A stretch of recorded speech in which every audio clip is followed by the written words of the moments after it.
त्यांची जी भूमिका आहे त्या भूमिकेच्या दृष्टीनं त्या काळात त्यांनी प्रयत्न करायला काही हरकत नव्हती. त्यांची त्या दोघांची ओळख होती. पण आता ठीक आहे, आता त्या गोष्टीवर बोलण्यात अर्थ नाही. पुलाखालून पाणी बरंच वाहून गेलेलं आहे. दोन वेगळे पक्ष झाले, वेगळे अस्तित्व तयार झाली. महाराष्ट्रातल्या जनतेने पवार साहेबांची भूमिका, सुप्रियाताईंची भूमिका याला समर्थन दिलेलं आहे. आणि महाराष्ट्रात आजही मोरल लोकांचं नैतिकतेला महत्व आहे. नैतिकतेला महत्व देणारी जोपर्यंत महाराष्ट्रात जनता आहे तोपर्यंत चिंतेचं कारण नाही. त्यामुळं आमचा पक्ष का फुटला, कोणत्या कारणामुळे फुटला हे सगळ्या देशाला नाही जगाला माहिती आहे. त्यामुळं आजही पवार साहेबांच्या मागं महाराष्ट्रातली लोक ठामपणाने उभी आहेत. नाहीतर 10 जागापैकी 8 जागा आणि 9वी जागा आल्यातच जमा आहे. एवढा परफॉर्मन्स सहजासहजी कुठं पाहता येत नाही. तो आज दिसतोय.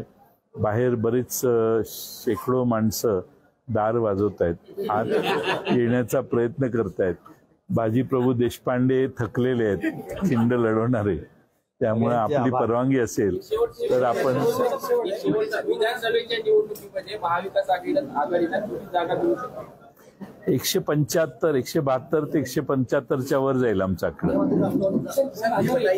आम्ही महाराष्ट्रात जे चाचपणी केलेली आहे त्यामध्ये आमचं असं निदर्शनाला आलंय की मोदी सरकारच्या विरोधी जेवढी नाराजी होती त्यापेक्षा जास्त, जवळपास 1.5 दुप्पट नाराजी महाराष्ट्र सरकारच्या विरोधी आहे. त्यामुळं भारतीय जनता पक्ष 50-55 जागांच्या पलीकडे जाणार नाही असं प्रेडिक्शन त्यांच्याच पक्षातली लोक करतायत.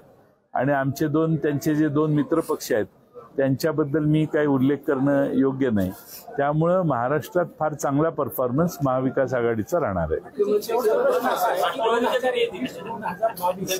2023चा जो पीक विमा आहे तो शासनाने दिलेला 25% मोबदला शेतकऱ्यांना मिळालेला आहे, मात्र 75% मोबदला अद्यापही पीक विमा कंपनीकडे बाकी आहे.